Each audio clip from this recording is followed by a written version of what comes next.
All right, y'all. So I want to talk about something that's been brought to my attention the last couple weeks with a lot of my hitters. Okay.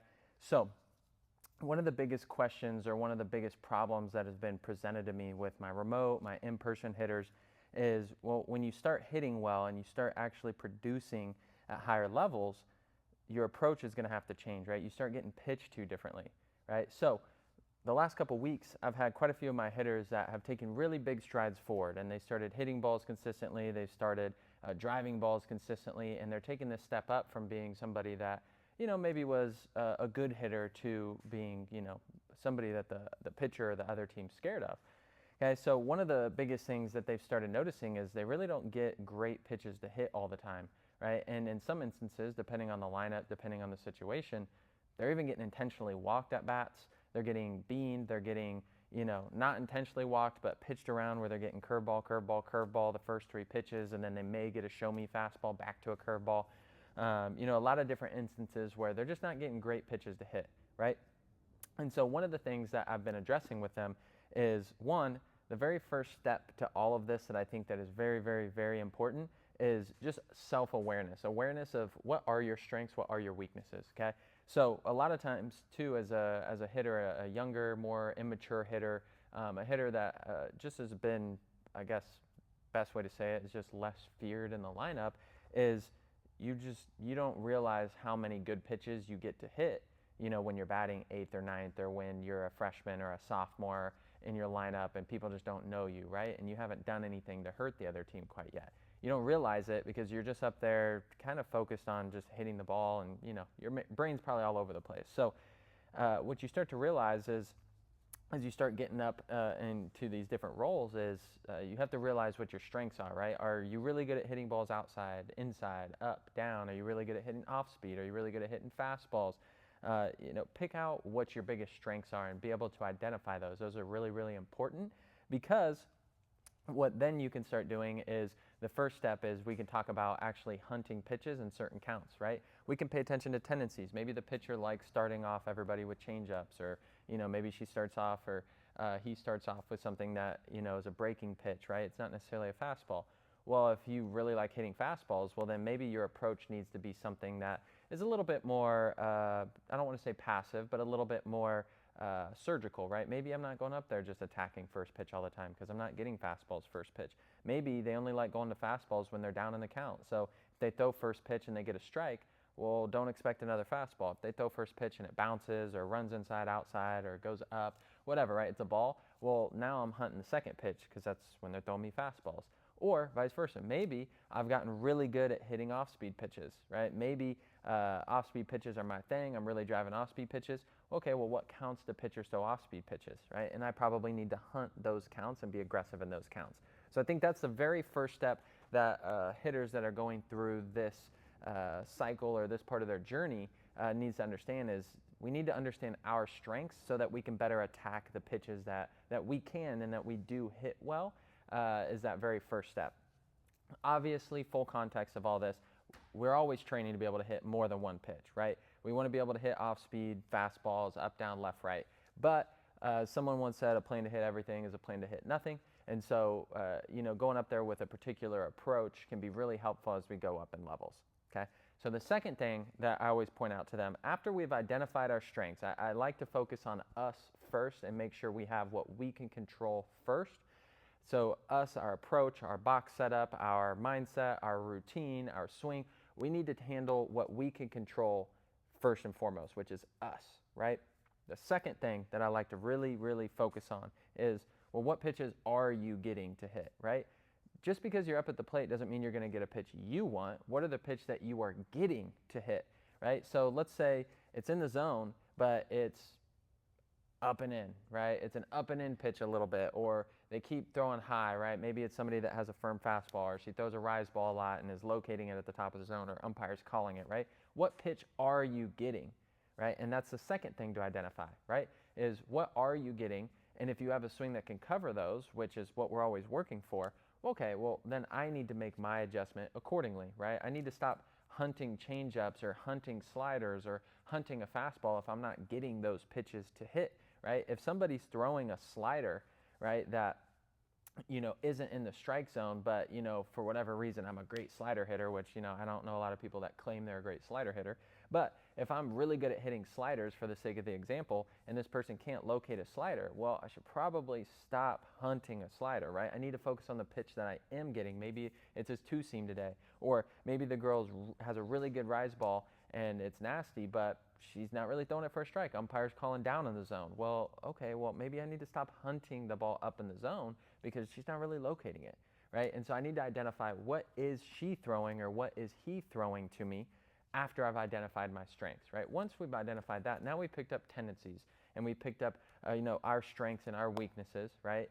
And we picked up the tendencies of the pitcher. Well, now we can start to do things like, building an approach around what they're getting and making it what I want. So let's say, for example, let's say you're really good with your direction and you can stay on outside pitches well, which is something that we really work on here. I personally believe that if you have good direction and good adjustability out front, that's going to buy you a lot more hits than just trying to stay back all the time, right? People are, especially at the high school level, I deal with this every single week. Every one of my hitters comes in complaining about slow pitching.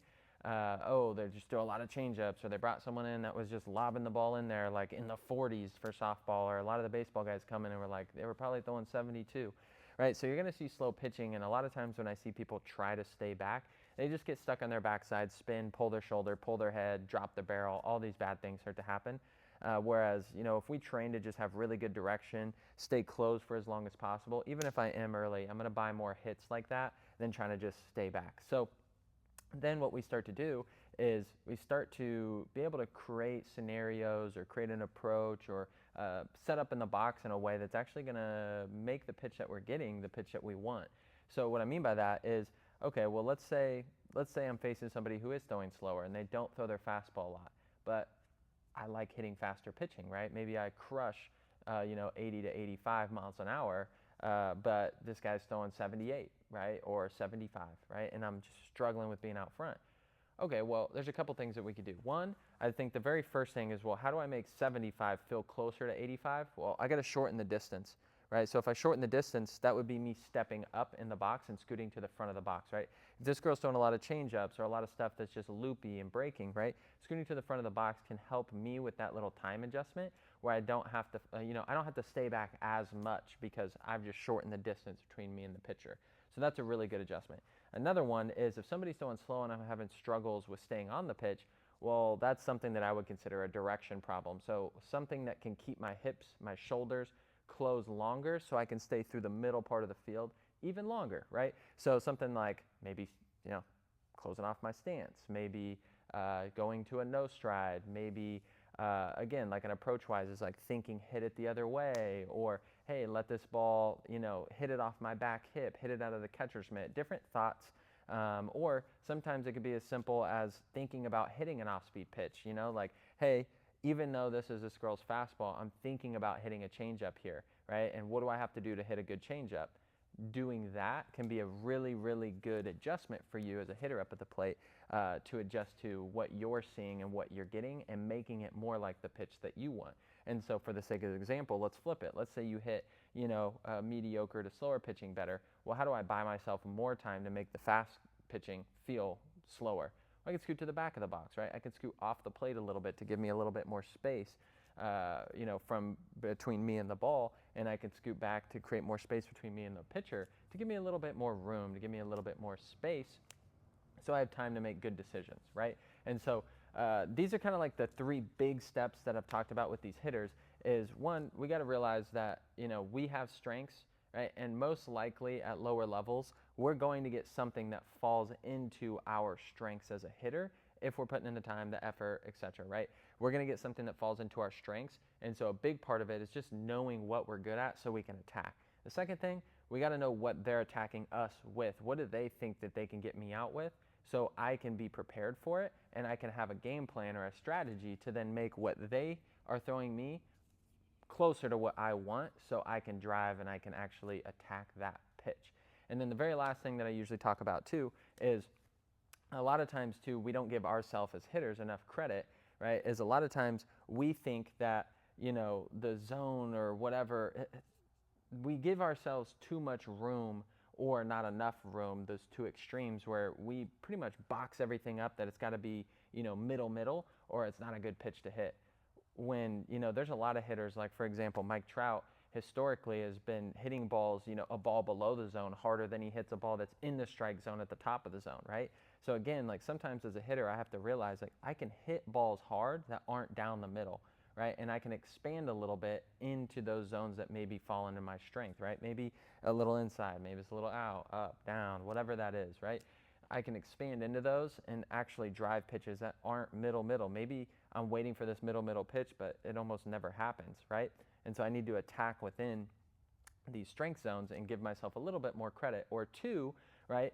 Sometimes I expand too much, which sometimes happens at lower levels because umpires do have bigger zones, which is going to happen, right? And I need to learn that, hey, the ball still needs to cross over home plate, right? If it's not, on the black of the home plate and it's early in counts, right? That doesn't necessarily mean that I need to go, taking hacks, right? Sometimes the umpires have these bigger zones, so then we expand too much, and now we start swinging chalk line to chalk line, and now we just became a defensive hitter who's just trying to put the ball in play, rather than, again, if the girl goes up there and spots a pitch on the outside chalk line, right?